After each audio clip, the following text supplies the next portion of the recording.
Welcome to the Recruitment Leadership Podcast, hosted by Alison Humphries. The Recruitment Leadership Podcast is here to help those in the recruitment industry gain awareness and understanding on the hot topics faced by those in the business of hiring people. In each episode, Alison Humphries is joined by a fellow expert to offer professional knowledge, insight and advice on the biggest subjects affecting recruitment businesses. It's the podcast to listen to for recruitment business frontrunners seeking expert information from industry-leading advisors. Welcome to the Recruitment Leadership Podcast.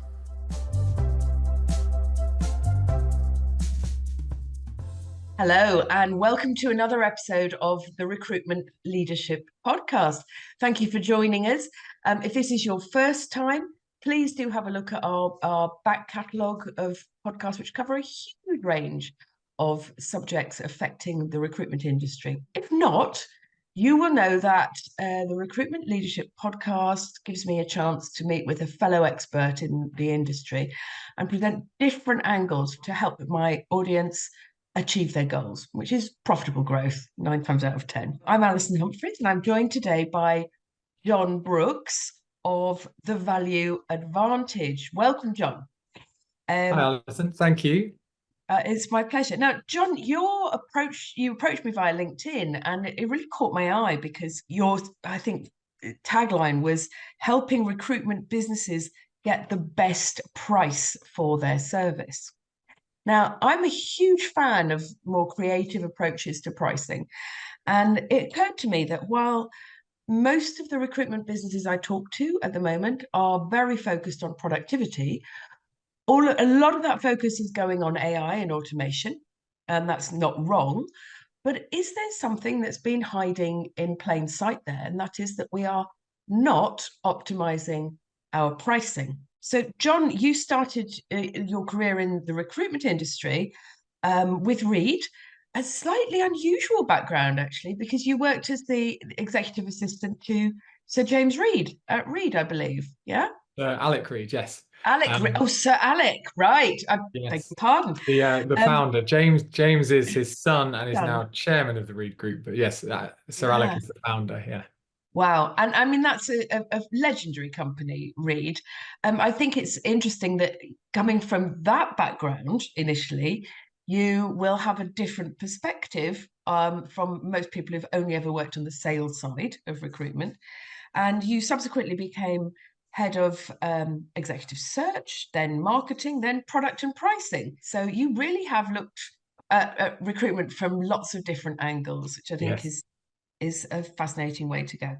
So you now have a business called The Value Advantage, and I'd like to start with how did we get here question. This industry has been stuck forever, certainly the time I've been around, which is almost forever, basing its pricing off a percentage of salaries. Why do we do that? And why is the industry, in your opinion, so wedded to it? Yeah, I think percentage of salary is, in pricing terms, not a bad place to be. I think there are lots of things we can improve, but we're starting from a pretty good place in that we use percentage of salary.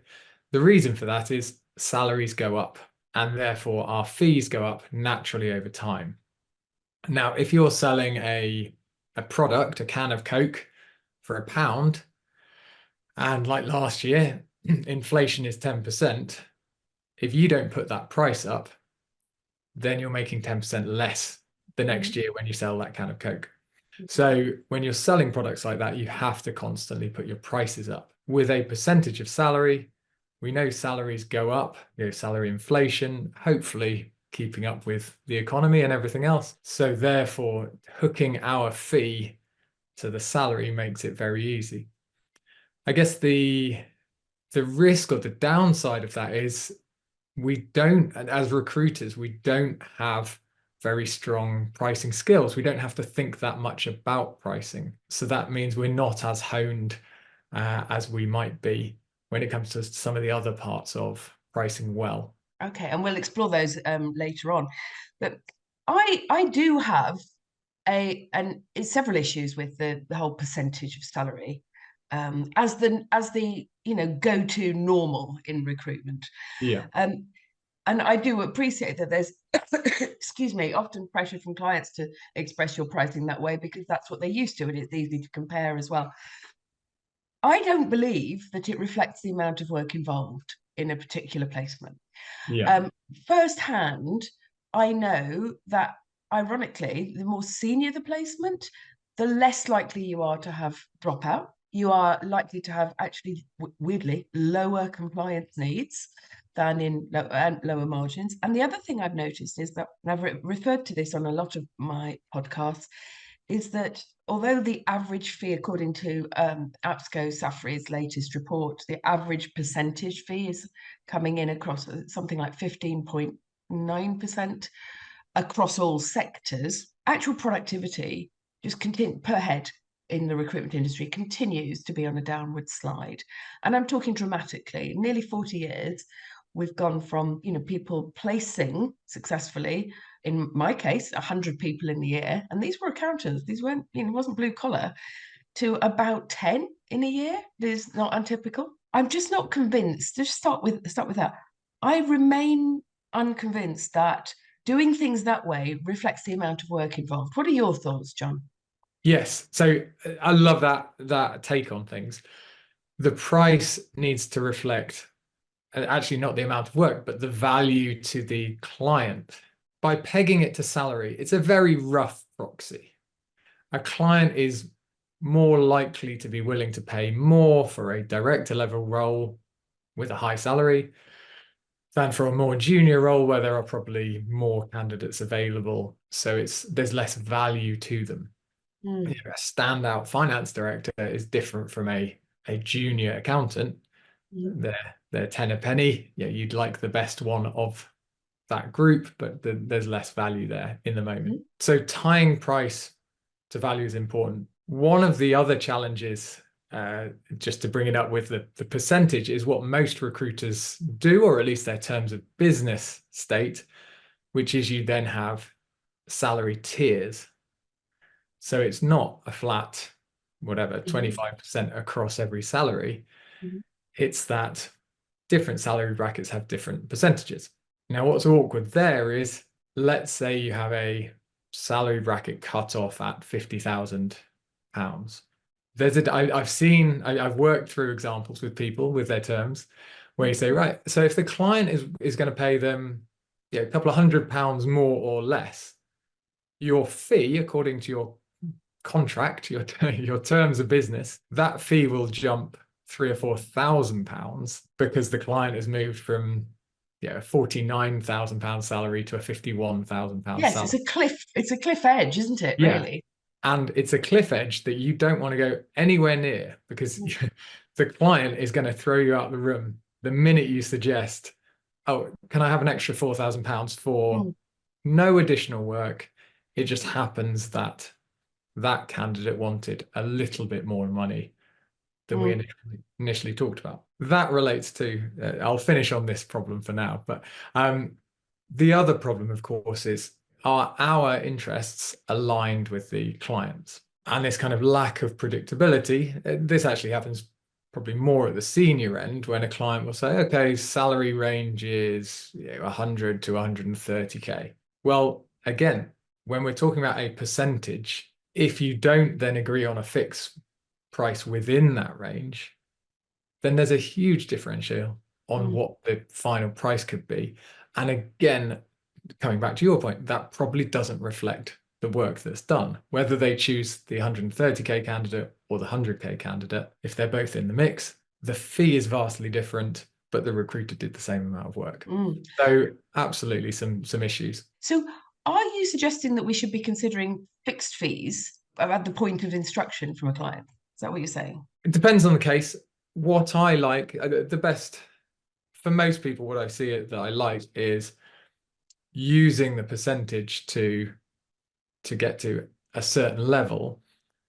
And then if there's a wide range, actually having that conversation and saying, let's take some of that unknown out of it.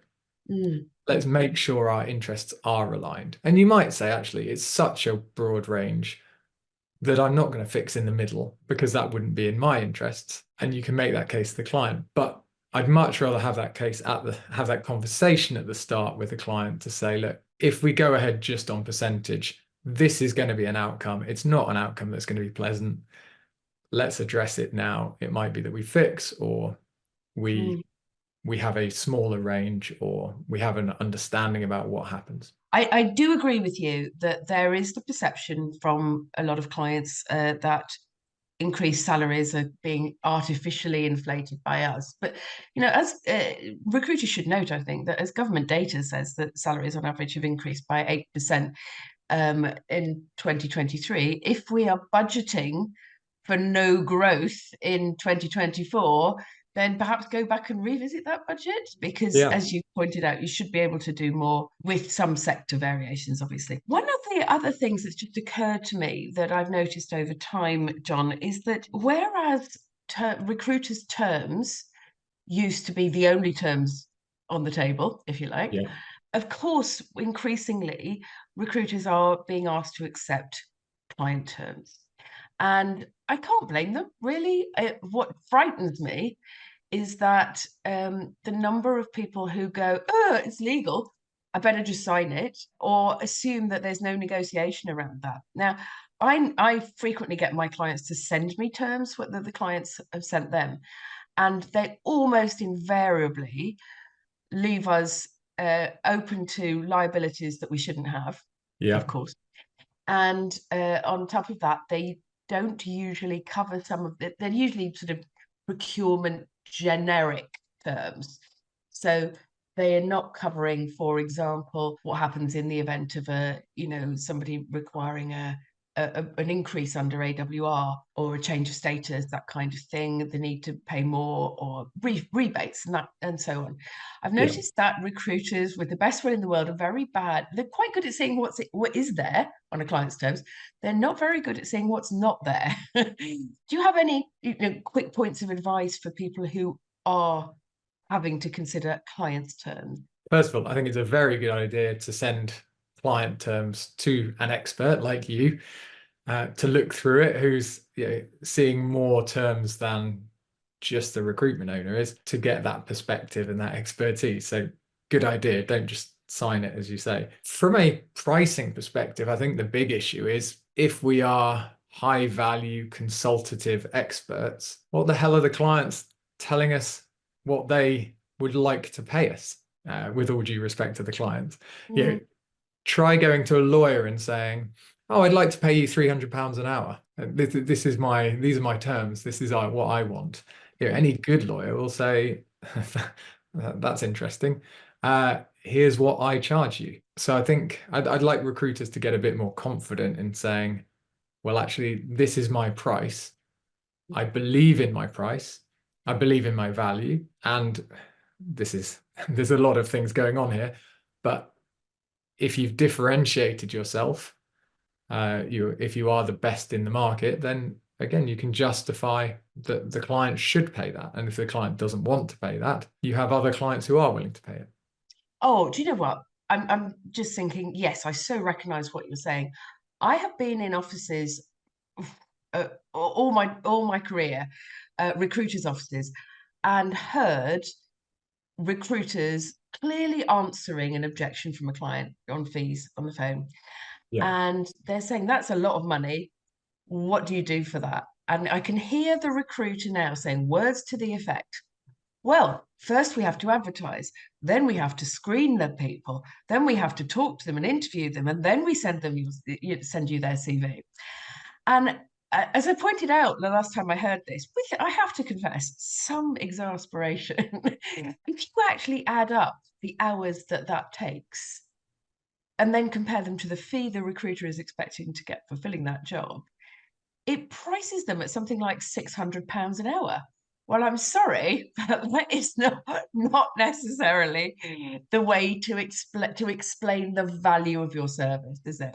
I much prefer to hear people. You raised the point at the beginning. You said it's about the value that the candidate will provide to, and being able to find them. Or, to draw another analogy, the famous story of when a plumber's bill for £100 lands on your doorstep, and it seems like a lot for just hitting a radiator with a hammer, that it's £10 for coming around and hitting it. The other £90 is for knowing where to hit it. Yeah, absolutely. Yeah. So thinking about different ways of presenting pricing while still having a mind to your own profitability. I'm a big fan, Jon, of talking to clients about allowing them to choose their level of commitment and consequently their price. Yeah. And this slightly turns things on their head for a lot of recruiters, because when I say, well, actually, the retained or exclusive business, you should make the most attractive to the client in terms of pricing, not the most expensive. That's sometimes a revelation. So what are your thoughts on offering them a choice, sort of users on a contingency basis, and the cost is this, users retained or exclusive, and the cost is this, and it's lower? What do you think? So first of all, choice is, I think, the big shift that recruiters should be making. I've talked already a lot about pricing theory.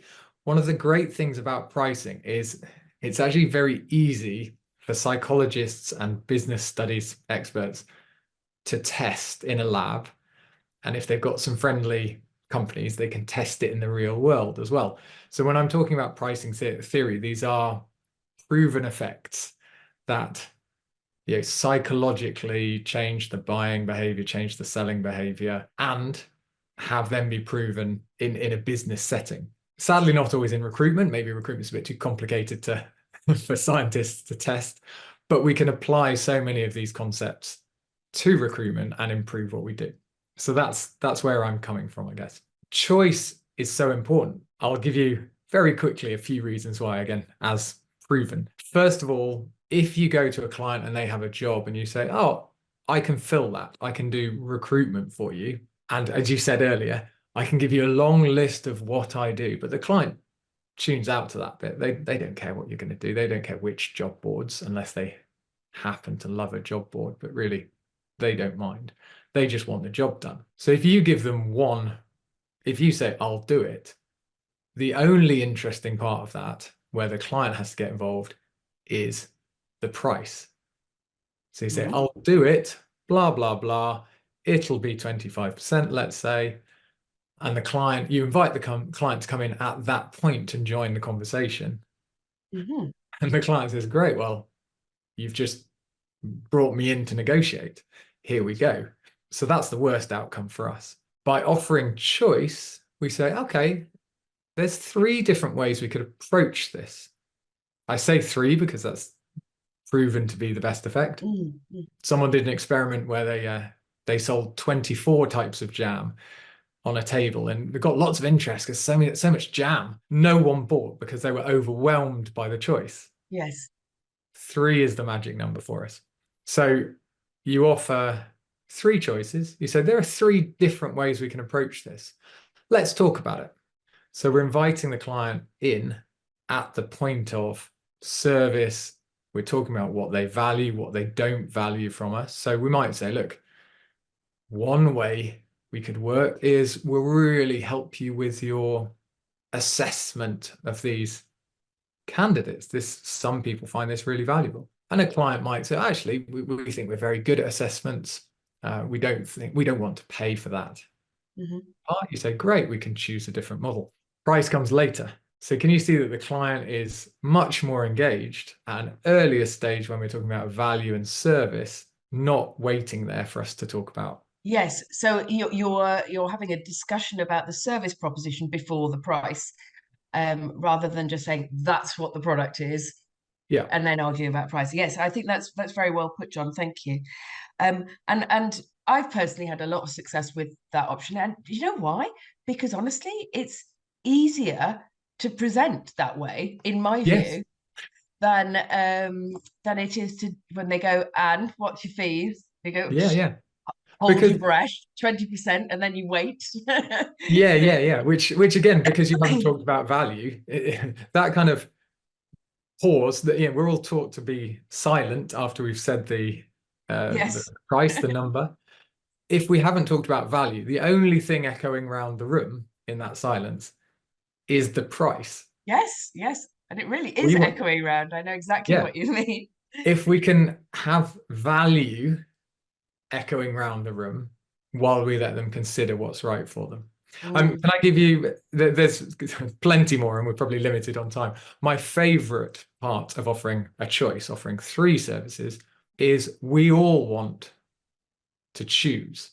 So especially if you're not really sure, if you're not an expert yourself, someone comes, well, we're looking at your lovely house, but let's say you had builders in to renovate. A builder comes in and says, okay, that'll be £30,000.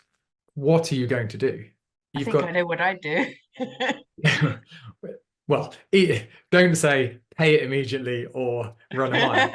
What you should be doing is thinking, I want to put that in context. I'll get another couple of quotes. And again, research shows you're more likely to choose the middle option because you think, oh, okay, there's the expensive option. Maybe that's worth it, but maybe not. There's the cheap option. Okay, somewhere in the middle. If I don't really understand what else is going on, that's what I'm thinking about, price. So if we, as most recruiters do, go and say, oh, I can do recruitment for you, it's X price. The client is driven. It's their instinct to go and get comparisons. So we're driving them to our competitors. If we give them 3 options with different price points, they can see what expensive recruitment looks like, what cheaper recruitment looks like, and what in the middle recruitment looks like without having to talk to any other recruiters. So we've scratched that itch for them. We're more likely to win the business because we're not pushing them out to other agencies who might pitch better or might just undercut us. Yeah, I wholeheartedly agree with what you've just said. And you're right about the psychology. I think the other thing we can do, just to nail this one down, if you like, is at that point on the same call to actually describe the profile of a candidate that we know. Not necessarily obviously we haven't spoken to the candidate at that point, so we're not going to give their name and or kid that we know they'll accept the job straight off. But it gives people the confidence that they can leave it with you and they don't need to go and set a whole load of other wheels turning, doesn't it? Yes. So, but given that many of us will be involved in negotiations, because I don't know, because the people have dealt with it on a different basis previously, that kind of thing. One of the again impacts of clients arguing about fees that I hear a lot in conversations is that the whole conversation then becomes about fees or percentages.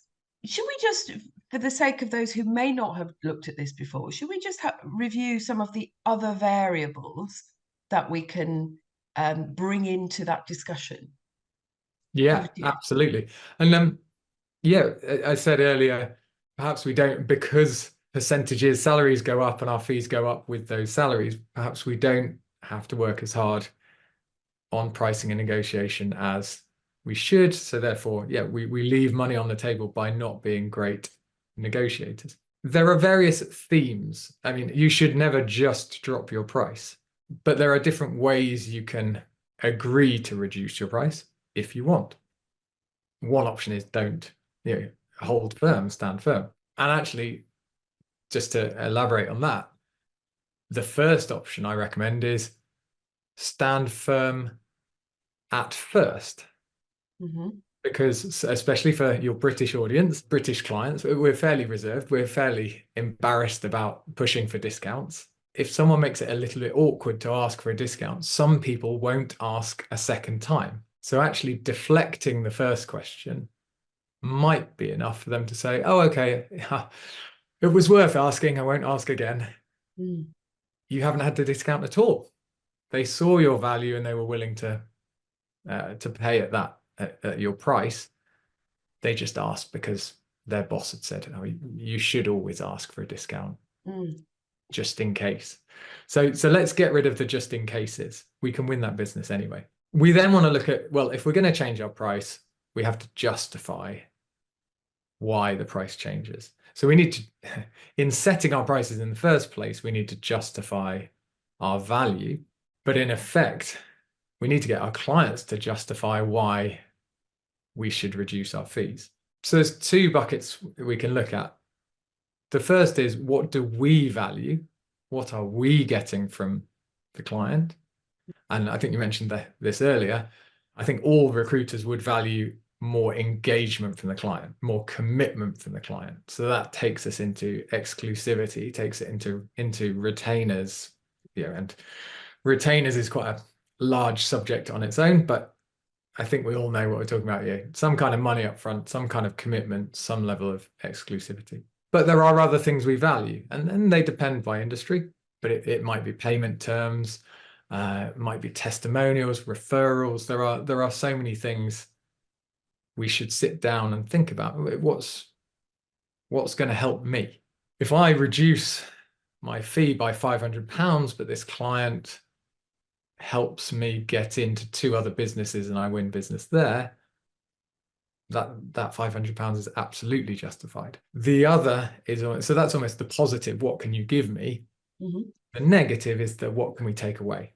Now, when you've gone in with a choice, when you've gone in with your 3 options, you've already led with this concept of the price is connected to the service, the price is connected to the value. So if they say, oh, can you reduce the fee? You say, well, look, my fee relates to the level of service you choose. So if you want our first class service, but you only want to pay premium economy price, first of all, that's not feasible. But if you want to reduce first class a little bit, we're going to have to take some of those features or some of those services out. What's nice there is sometimes the client will say, oh, actually, no, now I think of it, I do want all of that value. Thank you. I'd choose to pay for everything, even though you've offered me, I don't know, 10% off. And I mean 10% off the pound fee, not 10 percentage points. But even though I could have 10% off, I'd rather have that additional service, that additional help value. Mm-hmm.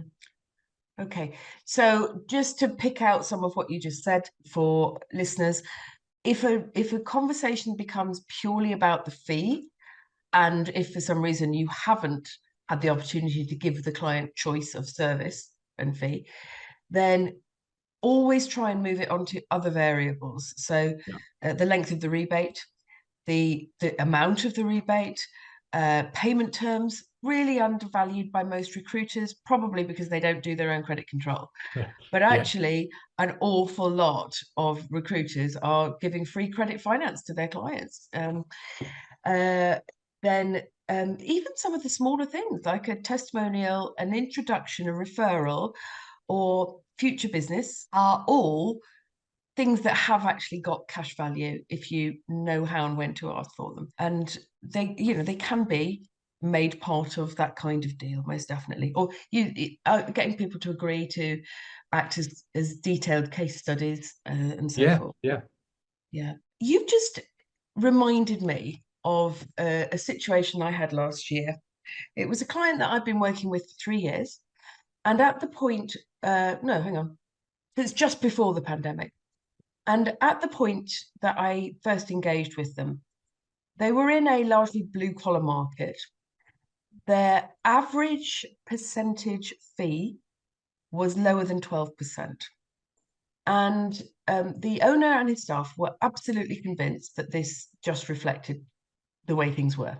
Yeah. And that they felt powerless in the relationship with clients, and were therefore pedaling really quite hard to make profit. One of the first priorities that we agreed on was that we had to actually penetrate more of the white collar market that was related to this, and that we had to incrementally get fees up.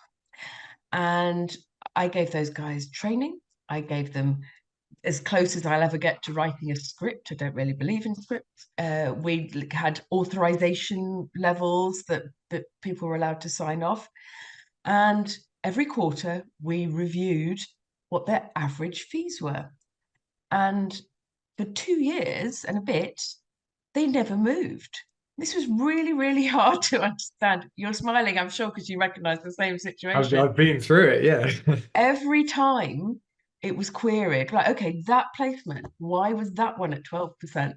Every time it was queried, it was a legacy agreement, i.e., they were actually referring back to terms that had been signed in a completely different set of market conditions, or the recruiter felt powerless, didn't want to ruin the relationship, or thought it would be easy to fill, which always makes me laugh.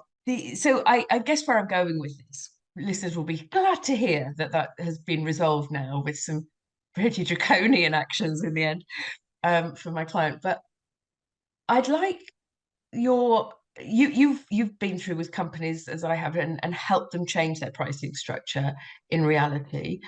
What are your tips and advice for successful implementation? Because we all know that unless you manage that change, people will just sink back into what they've always done. Absolutely. And that's such a good example. As you say, I've been through that. I mean, I'm sure you can have a whole podcast just on implementation. So I'll pick out just some kind of key tips from me. First of all, I'm a big believer in bringing in new processes, not just doing training. So training, although it can be good, gives you that kind of initial spike, but it's very easy to just revert back, especially when you're under pressure. Yeah, if you're talking about negotiating with a senior contact at a client, that's a high pressure situation. They're not going to make it easy for you. Some training might give you a little bit of confidence, but it's got to be more than that. If the processes are built in, that definitely helps. I love things like authorization levels. You're having a clear understanding of what is good, what isn't good, justifying it. I've heard people say recruiters are fantastic negotiators internally. So let's say in your example, you were aiming for a much higher end goal in terms of rates, but those individual consultants were constantly coming back and negotiating and saying, oh no, this is why the price has to be, internally we're justifying why our fees are low. Let's use some of those negotiation skills on our clients to push our rates up. Personally, for me, I mean, implementation is so important. I mean, it took me years to affect company-wide change in Reed, because Reed was so big. When I set up on my own, helping other agencies with their pricing, to begin with, I'd review where they were and then help them build a new pricing model and then launch it. I now work with agencies on a much longer time frame to embed the change, because at least 50% of the challenge happens after the launch. There are so many speed bumps, there are so many reasons, there's so much Special cases. So many ingrained behaviors and attitudes, and that's all perfectly normal. There's nothing wrong with that. If this is normal human behavior, and if you're a recruitment leader looking to make a significant, impactful change, it will take time. I'll give you a quick case study. At Reed, one of our so we tackle different divisions and different teams at different times with different approaches. One of our kind of early high performing successes, I think they got their fees up, their rates up something like 20% very quickly. So we were delighted. They were our kind of poster child team for how to make this change. And as we worked with other teams and other divisions, we actually went back to them and they slipped back. So we had this phrase of declaring success too early. So the success came so quickly that it actually hadn't been embedded. Right. So even when things are going well, make that the new standard. Don't just say, brilliant, now we can go on to the next shiny new thing. Yes, or just take our foot off the gas on that initiative, as it were. Yeah. Exactly. So embedded habit, and also there is a granular level of monitoring on this. It's quite tempting for business owners to just look at, okay, well, what were the fees actually agreed or achieved? I think it's important to listen to the conversations that people are having with clients around those fees, because with the best will in the world, some of the detail of what they've been taught will get forgotten or not used, and they need frequent reminders. And I'm a massive fan of visual reminders in the office. And the funny thing is that with everything hidden on screens now, so lots of offices have got rid of their cluster of whiteboards that used to be all around offices, Yeah, haven't they? yeah. But you know what has the maximum impact? I've encouraged a number of my clients to print posters with acronyms that I've taught them, or key points, and they go on the back of toilet doors and above toilets, and boy, do they get seen. Yeah. As a way of reminding people. So implementation is the key, isn't it? Because with the best will in the world, it's not just a skills thing. You do need to put in checks and balances, like authorizations and criteria, and even like here's the circumstances in which you can reduce have this fee, and everything else has to be signed off. If I could just pick up on that circumstances thing, one of the key dangers on reporting and not getting granular with the data is that you say, well, where has our average gone? Mm-hmm. What I make sure people are doing is categorizing their clients and their revenue. Mm-hmm. Because actually you will have, in any agency, you will have some bigger clients and some smaller clients down to kind of one a year or one every few year, one-off placements. The prices should reflect those relationships. I spoke to an ops director once who I wasn't involved in the change, but he was proudly saying, yeah, we've set ourselves a target. We want to improve our average perm fee by, I don't know, 2 percentage points. And he had a big bonus attached to doing that. So he was keen to do it. It would help the business as a whole. Everyone was keen to do it. They then won the next month a very large contract that took their average rate down significantly. Now, obviously, lots of people were pretty excited because there was a lot of revenue there. And actually, it was probably the right price for getting that large client. But of course, the operations director said, hang on, my bonus is tagged at average perm fee, no consideration for what type of revenue it is. So he didn't get that bonus because, and it's not about his bonus, it's about categorizing what are we trying to achieve with different types of clients. Because I'm absolutely happy to be pricing relatively low and maybe not looking for price increases with certain clients. Yes.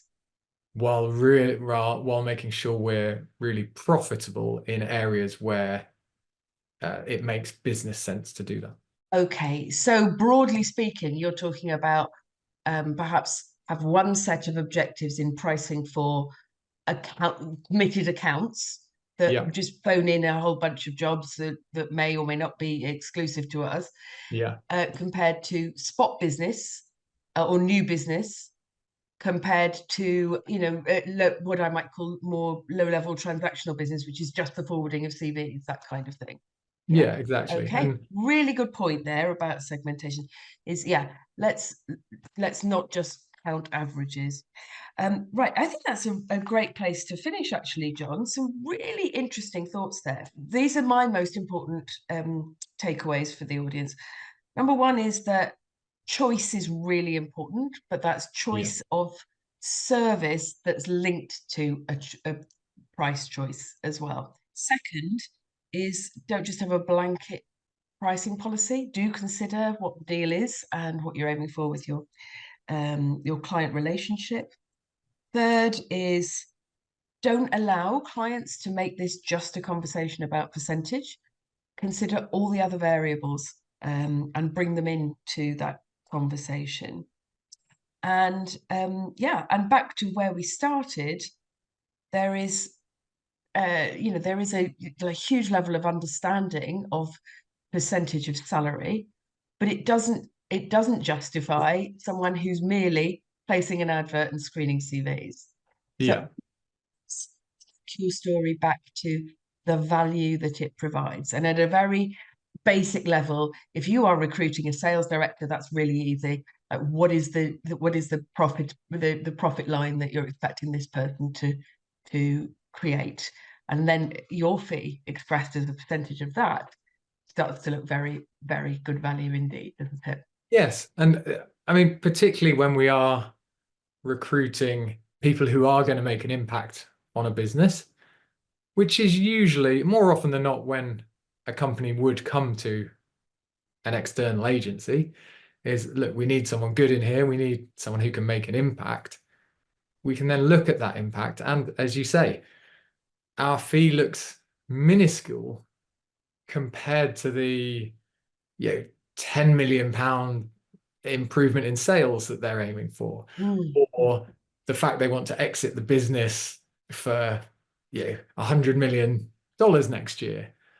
Well, clearly our fee isn't going to be anywhere near that. It's going to look very small if we keep comparing it to their business goals rather than scrabbling around, comparing fees to competitors or job boards or whatever. And just one other point I'd like to add finally, and that is that you will be far more convincing if you're talking about value to your clients and you're talking about potentially fee increases to your clients. You'll be far more convincing if you are a master of market data. And so having stats at your fingertips, like how average salaries have risen in your market, how what the availability of candidates is, so forth. This is all widely available. It's probably never been more available than it is now. And having that at your fingertips will make it much easier to have what might otherwise be a tricky conversation. Jon, it's been fascinating to talk to you. Thank you so much. You have a newsletter, I believe, which some of our listeners might like to sign up to. Can you tell them how they would do that? Yes, so it's hosted on Substack. It's the address is pricing.substack.com. Memorable. Yes, it's not their pricing page. It's my newsletter. Okay. So once a week, it's analogies, it's ideas, it's insights, always on recruitment, pricing. That includes negotiation, retainers, improving fees, everything we've talked about. So hopefully that will be of value to the listeners. Excellent. Okay, thank you for that. I'm definitely signing up. And Jon, if people want to get in touch with you directly, what's the best way to do that? My email is very long to read out on podcasts. Go on LinkedIn.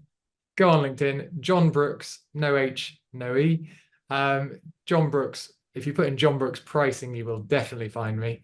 There aren't that many Jon Brookses in recruitment on surprise. And the company, your business name is The Value Advantage. So Jon, thank you very much for being my guest. I do hope some of our listeners will get in touch with you. I'm Alison Humphries. If you are interested in a more holistic conversation, including pricing, commission, etc., about your business, then do get in contact with me, alison@recruitmentleadership.co.uk. And for now, thank you for listening and goodbye. You've been listening to the Recruitment Leadership Podcast. If you enjoyed our podcast, please subscribe, review and share so that others can find the podcast too. We really appreciate your support.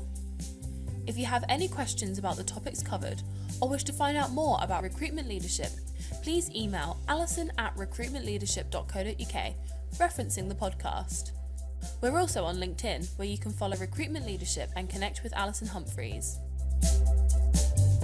Thank you for listening, and we hope you join us next time for another episode of the Recruitment Leadership Podcast.